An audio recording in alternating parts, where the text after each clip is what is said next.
வணக்கம். இன்றைய ஆன்மீக தகவலில் வாரியார் சுவாமிகள் என்ன கூறுகிறார் சாப்பிடும் முறையை பற்றி பார்க்கலாம். அதாவது கிழக்கே பார்த்து சாப்பிட்டால் ஆயுள் வளரும் என்கிறார். மேற்கே பார்த்து சாப்பிட்டால் பொருள் சேரும் என்கிறார். தெற்கே பார்த்து சாப்பிட்டால் புகழ் சேரும் என்கிறார். வடக்கே பார்த்து சாப்பிட்டால் நோய் வளரும் என்கின்றார். அதாவது கிழக்கு பார்த்து நம்ம சாப்பிட்டாக்க ஆயுள் வளருமா. வீட்டில் கிழக்கு திசையை பார்த்து நம்ம சாப்பிட்டோம்னா ஆயுள் வளருமா. மேற்கு திசையை பார்த்து சாப்பிட்டோம்னா பொருள் சேருமா. மற்றும் தெற்கு பார்த்து சாப்பிட்டால் புகழ் சேரும்.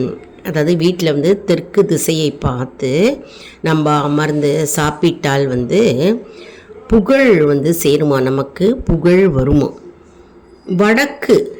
வடக்கு திசையை பார்த்து சாப்பிட்டால் நோய் வளருமா.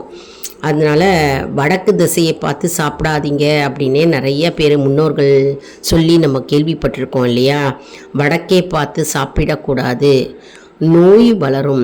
நோய் என்றால் ஏதாவது ஒரு உடல் உபாதைகள், எப்பொழுதுமே நோய்வாய்ப்பட்டிருக்கிற நேரம் எல்லாம் வளருமா. நோய் மீண்டும் மீண்டும் நமக்கு வந்து போகுமாம். உடல் உபாதைகள், உடல் வலிகள், உடல் வேதனைகள் எல்லாம் போகுமா.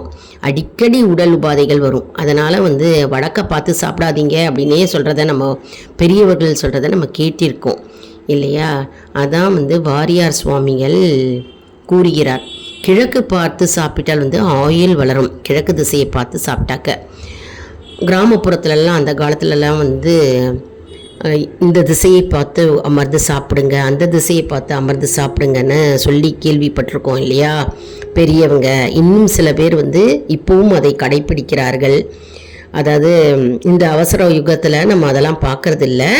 ஆனால் நிறைய பேர் கிராமப்புறத்தில் மற்றும் அந்த காலத்து பெரியவங்க எல்லாருமே இப்போ நிறைய பேர் அந்த மாதிரி சொல்வதை நம்ம கேள்விப்பட்டிருக்கோம், பார்த்துருக்குறோம் கூட. மேற்கு பார்த்து சாப்பிட்டால் பொருள் சேரும், தெற்கே பார்த்து சாப்பிட்டால் புகழ் சேரும் அப்படின்னு சொல்லியிருக்கிறாரு.